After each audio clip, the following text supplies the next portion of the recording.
Right. Well, good morning, everybody. My name is Bree Hansen, and I'm one of the support team members at HRM Plus. And I just want to welcome you today to today's webinar. And we're going to be talking about user accounts, specifically with the jobs system, and what we need to do to kind of maintain that appropriate access and kind of the implications and the process that's involved with that. So thank you so much for joining me today.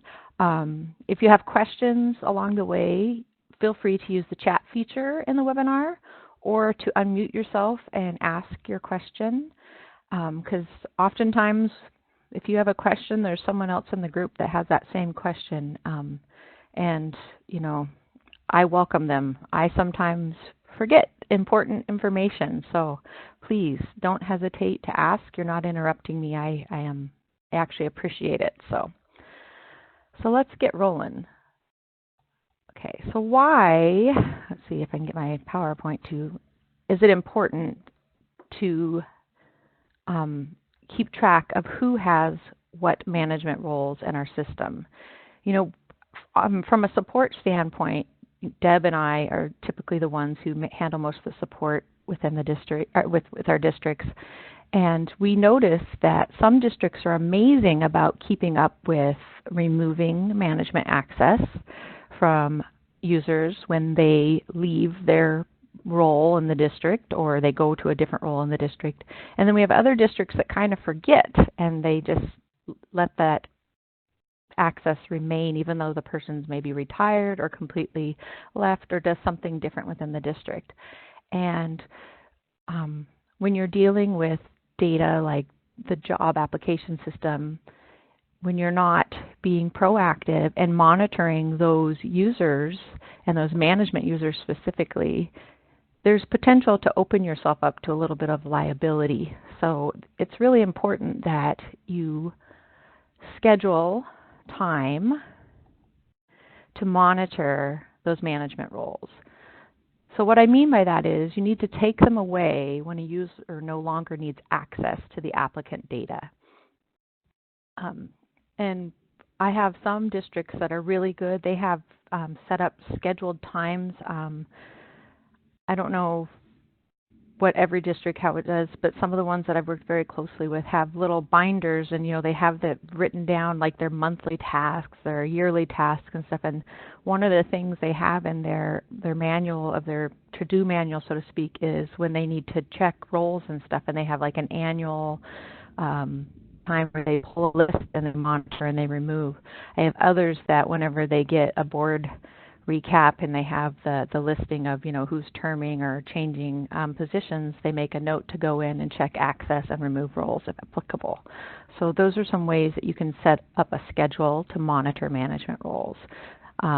Typically, what I suggest, a good time of year to review your management roles is kind of the spring-summer transition, you know, the end of the school year when a lot of people are retiring or transitioning into new positions and you're starting to hire new positions. So that's a time that I would typically look at my roles and do my cleanup. And that's a great time to reach out to us, your support team, to help you with that if you need help getting started on, because it may be daunting, especially if you've not done it on your site and you've been using your site for a while. You may feel a little overwhelmed on how to get started on kind of cleaning up those roles. And when I'm talking about management, I'm talking not about like applicants, but anybody who sees that management menu or the system manager menu. So let's go to the next slide, and I think that'll help a little. So the management roles that I think are mission critical when it comes to monitoring are the ones you'll see on your screen. So HR administrator, those are the master roles. So anybody who has that role assigned to them can see all applicants and all data, so any confidential data, so disclosure hits, anything. So that's a big one. So if someone leaves HR or the district, or they work in HR and they switch to a different department and they no longer need access to that data, it's really important that that role gets removed from their account. I'm trying to think of the right word there.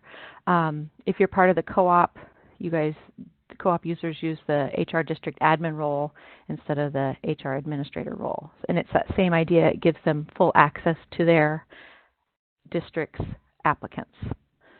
And then the system manager role, that role gives the user full access to the system manager menu, which gives you access to all the setup tables, as well as the ability to shadow user accounts and assign roles and such. So that's another one that you want to monitor. So when people leave or transfer to different positions where they don't need access, those are roles that really need to be closely monitored and removed when they're not necessary. And obviously the supervisor roles. Supervisor roles line up with your interest types. So if your first interest type listed on your online application is teacher, then supervisor 1 is your teacher interest type, and so on, and that's how that works. And you assign your hiring managers, principals, supervisor roles to give them access to the type of applicants you want them to be able to see, job postings, or to look up, to screen applicants and so on. And so you want to monitor if, say, someone's a building principal and they retire, you can take away those supervisor roles and they would no longer be able, even if they logged in, and even if they had a different management role like a job request, they could log into the system, but if they didn't have a supervisor role to go with that other role, they wouldn't see any data. They could see the job request tab, but there would be no jobs or anything visible to them. And if they went, and without the supervisor role, they actually wouldn't even see the applicant search menu as an option. So I don't know if that's making sense, but those, in the big scheme of things, if you monitor those 4 roles, those are the mission critical roles. I welcome you to also monitor the lesser management roles as well, but if that seems too big, if you monitor what's on the first screen, that would be sufficient in keeping access safe and secure, I guess would be a good word or a good description for your site. You'll see that I put a little asterisk next to screener and interviewer. We actually recommend that you don't take that role away from a user when you take away their other management roles, and the reason being is when someone adds screening data, their name is added to a display and it shows that they were the screener, and if you remove the role, then you just see a number, and it might be nice for historical purposes if you want to look at someone's old screening data to see who and actually have a name associated with it rather than just a number. So, I mean, if you don't want them to have it and you're okay with seeing a number, a user ID number, you could in essence take it away. So that's why that's the asterisk is for. So, and it's not going to hurt if you've taken away all their supervisor access level roles to leave that screener or that interview role in place. Questions about the roles? I know that's kind of big and a lot to throw at you. Hope that makes sense. Okay, so those are the roles. So the next question is, how do I identify which roles are assigned to a user? Is there an easy way to do that without going and looking everybody up individually? And yes, we do have a way to make it very easy or easier on districts to pull lists and to help you be able to manage and monitor who has which roles assigned to them on your site. And you do that under the Export Information menu. And hopefully you're all familiar with how to use Export Information. On the Jobs portal, it's actually you can find it in both the Management menu and the System Manager menu, and you can filter that list to find the user roles export. That's the one you want. And when you open it, you click on the little magnifying glass, and we'll go to the site, to the jobs, to our release site in a minute, and I'll actually walk you through how to do this. we'll stick with the PowerPoint for a second just because it loads a little faster. You'll open it, and the thing to remember, if you are a site that subscribes or uses more than one portal, this export is going to show roles for every portal that you use of ours. And we have 4: employee records, jobs, professional development, and volunteer. So if you're focusing on jobs, you're going to want to make sure you filter this list to that portal first, because some of the roles share names. We have an HR administrator role in employee records and in the volunteer application. So maybe someone might not be working with job applicants anymore, but now they work in the volunteer application. So you want to be careful you don't take away the wrong role or get confused. So that's why I always suggest that you start by filtering to the correct portal first. So when you open that export, it's going to look something like this, and you're going to find the column that deals with the portal, and I always start by filtering to the portal I'm working in. So in my sample here, I filtered to portal 1, and you're going to get a bunch of data. Because on our release site, we don't have that many applicants. On your actual sites, you're going to have tons of role information. Don't panic, that's okay. And then you're going to export it out to Excel, because I find that in Excel, it's a little easier to do your sorting and searching and whatnot. So just to kind of recap, so you're going to filter your export to identify users of portal 1, and then you're going to export it out to Excel, and then you can filter that Excel list by the different roles. So you could pull a list of all your supervisor 1s, and you can look through that list and find anybody who has retired or who's leaving or no longer needs that role. And that kind of gives you the list to work from of who you want to go back to the system and then remove access for those users. Does that make sense? I hope so. And we can pause. Let's pause the PowerPoint here. And let's go to my release site and actually kind of walk through that, okay?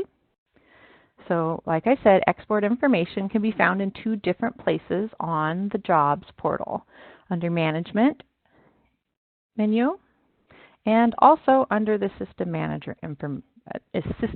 menu. Use whichever one makes sense to you. They have the same list of reports.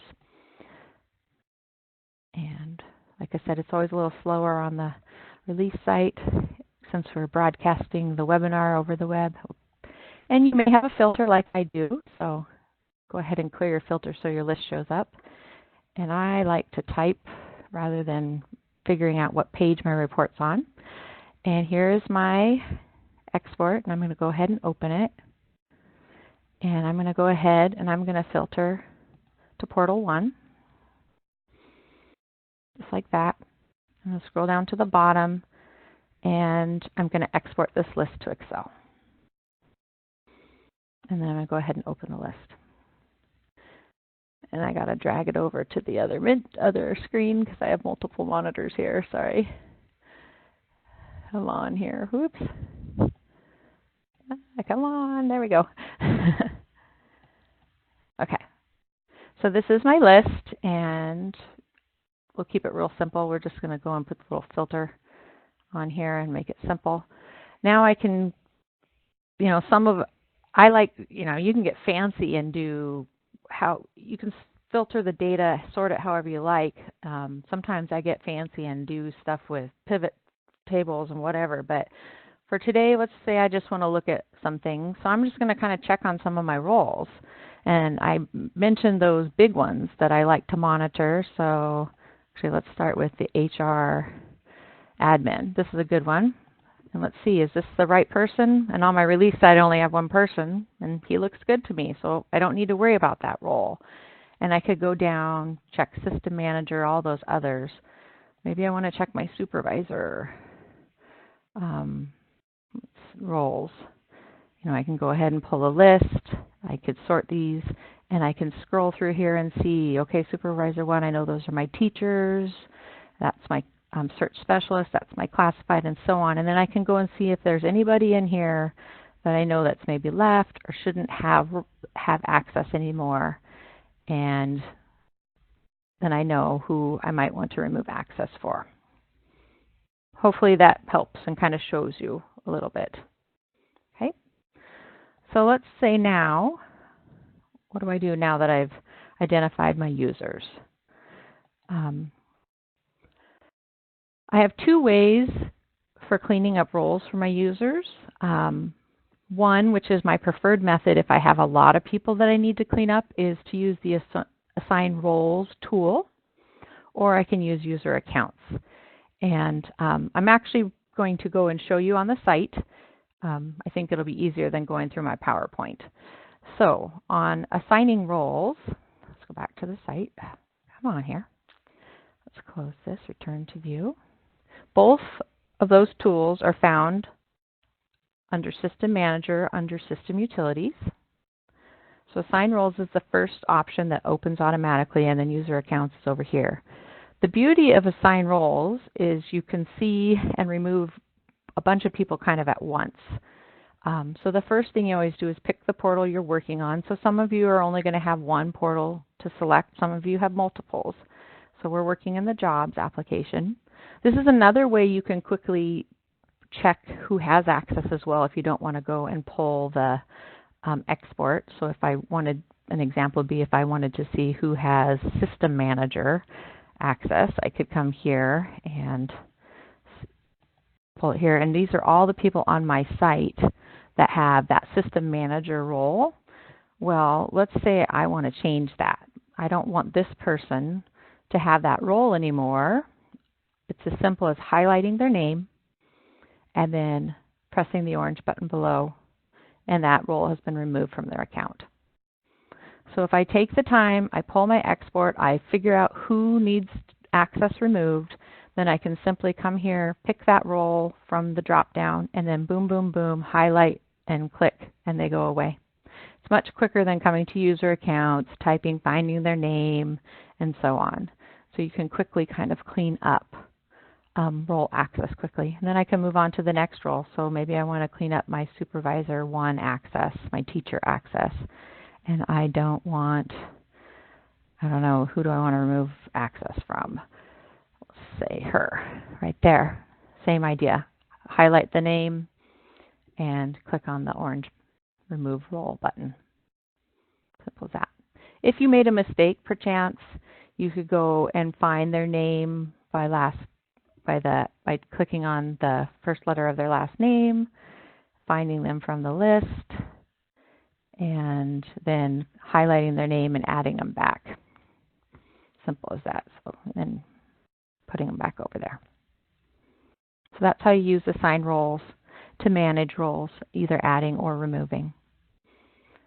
The second way to manage roles is through User Accounts.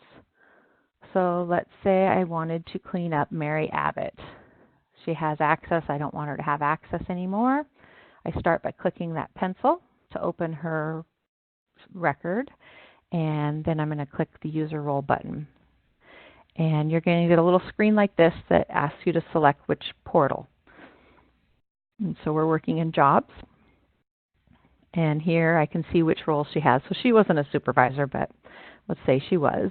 And then I could quickly uncheck any roles that I didn't want her to have anymore. And then I would save my work and close my screen. The reason I don't like people to do multiple role changes in this screen is, watch what happens when I go to the next user. And I click on User Roles. It no longer gives me the choice to pick the portal. It caches and opens up. Actually, this is not necessarily this fake applicant's roles. It's cached, and I'm actually looking at at Mary Abbott's roles. So if it ever just automatically opens to a portal and shows your roles without giving you the option to select the portal first, that should be a caution to you that it's caching to the previous user.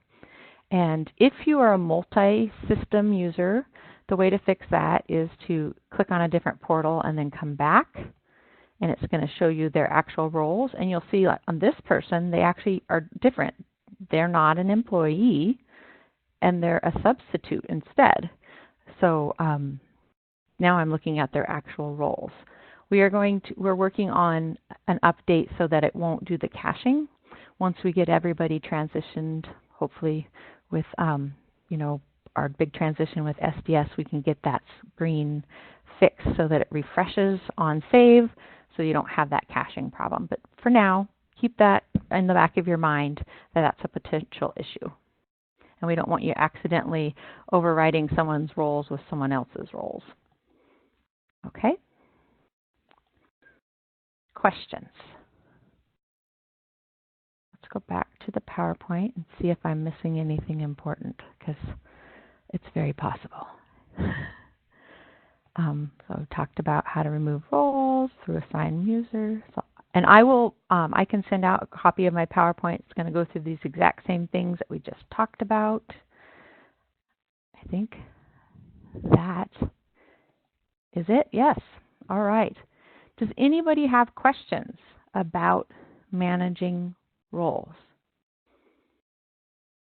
I hope it makes sense. Like I said, the big thing is we just want to make sure that everybody's paying attention and cleaning up access as people, move on to other positions or other jobs. If you need help getting started, I am offering my assistance to you. I can pull the list for you and even filter out some of the extra stuff you don't need, like the roles that don't apply to the management side, if that would be helpful, and group people. I like data. I can put it into maybe a little more usable, readable format for you. You can email support@hrmplus.com, or you can email me directly. I don't mind. I'm brianna.hansen@hrmplus.com. And we can work with you to get roles kind of cleaned up and everything. It's easy to forget, especially the supervisor roles. I find most districts are good about HR admin and the system manager, because that's easy to remember, but sometimes the supervisors we forget. So, and I wanted to point out that when someone leaves, like I'll give an example. So my husband's an administrator, and he worked in one district for many years. And then he went to, I live in an area where we have like 6 school districts within a 15-mile radius. So it's easy to hop from one district to the next. So then he went to another district for like 5 years, and then he came back to the previous district. And he's so in that case, he's helped in the hiring and all both districts. So he would have had hiring and management level access originally, and when he left, they would have taken away, but they would have kept all of his applicant roles in place. You're not going to take away the applicant or the registered user, subscriber. You could take away employee because he's gone if he'd actually left the district. And so that way he could come back and apply for jobs, and his account's still there, his history's still there. He doesn't have to make another account. You don't end up with a duplicate account, all that fun stuff that goes. And then when he came back to the district, it was really easy for them to just go back in, add those roles back. He already knew how to use the system, if that makes sense. That's a big one to remember. You don't need to take everything away when someone leaves, and you don't even need to take away, deactivate them on the portal. Just take away their management roles. And we're talking specifically about job application roles. The protocol is a lot different when it comes to professional development. And I haven't listed a webinar for the PD portal yet, but we will do one later because PD is a little different, especially when it comes with instructors and how to handle when people leave. So hopefully you learned something, or I gave you, or something, you got some new learning today. I'm going to stick on the line to answer questions if anybody has any. If not, you're free to go. And I'll stick around because if you have questions that aren't even necessarily related to the topic we talked about today, I'll stick around, and I'm happy to help answer any of those questions. So thank you very much. I appreciate you for taking time out of your busy day.